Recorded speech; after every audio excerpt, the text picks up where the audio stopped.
చంద్రబాబు నాయుడు గారు చెప్పినట్టుగానే పెన్షన్ ను 4,000 చేసి అందరికీ అందజేస్తున్నారు.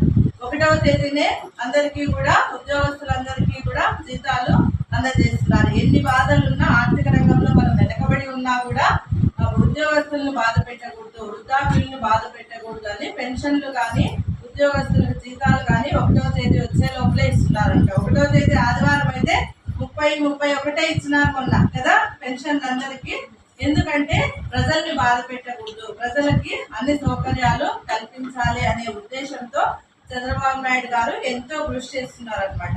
2047వ సంవత్సరానికి మనము స్వాతంత్రం వచ్చి 100 సంవత్సరాలు పూర్తయిపోతుందమ్మా. మనకి దగ్గరగా ఇప్పుడు మనకి 77వ సంవత్సరం అయిపోయింది ఈ సంవత్సరానికి మనకు స్వాతంత్రం వచ్చి. కానీ ఇప్పటికీ కూడా మనము మన దేశాన్ని ఇంకా అభివృద్ధి చెందుతున్న దేశంగానే మనం తెలియజేసుకుంటున్నాం.